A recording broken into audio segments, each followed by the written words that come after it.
Let us now move our focus to Skinner and move from classical conditioning to operant conditioning. It is still conditioning, but it's a different type of conditioning. Skinner was one of the most influential American psychologists. He began his research with rats at Harvard and continued with pigeons during World War II.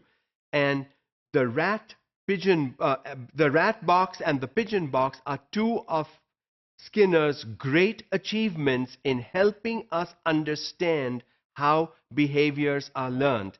And what he did with pigeons in World War II is even more critical because he helped train pigeons in learning how to peck at colored discs, and when they pecked enough, a bomb would go. And that was at that time a great piece of achievement. His work with rats and pigeons led to the theory of operant conditioning, which simply means that behavior is determined or influenced by its consequence, not the stimulus, by its consequence. So in operant conditioning, the response will determine the behavior or the stimulus. If the response is good, then the stimulus will continue and will be good. If the response is not so good, then behavior will stop, will be reduced, and will not continue. In classical conditioning, the stimulus is first and leads to the response. In operant conditioning, it is the opposite. The response determines what the stimulus will be. And this has great implications in the classroom for teachers and students. What we do with students, how we respond to what they do or say, or what we expect of them, determines how they will behave, determines the amount of learning that will happen in these individual students. Respondent versus operant behavior, two differences.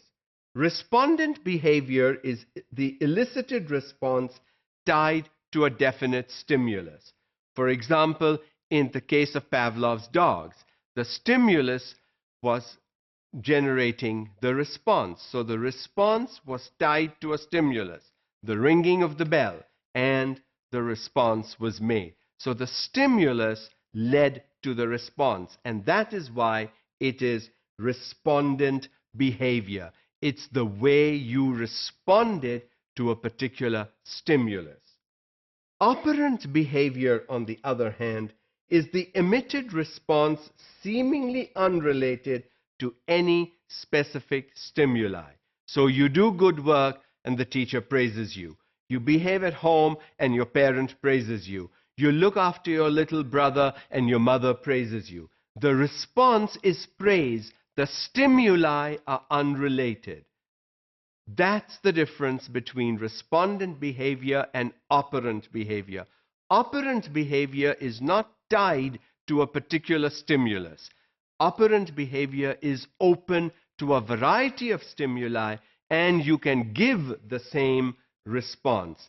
Respondent behavior, on the other hand, is tied to a particular stimuli, and A stimuli will generate one kind of response, B stimuli will generate another kind of response, and therefore you will not be able to generalize responses to a variety of stimuli.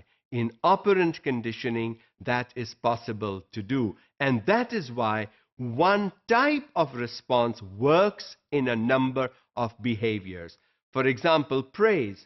When you praise for doing good work, praise for having a clean uniform, praise for bringing materials to class, praise for doing the homework, a variety of stimuli generate the same response, praise, and that is enough to make the students do the right stuff at the right time. The key is, are we giving the responses? Because the responses will determine if the stimuli continue or stop.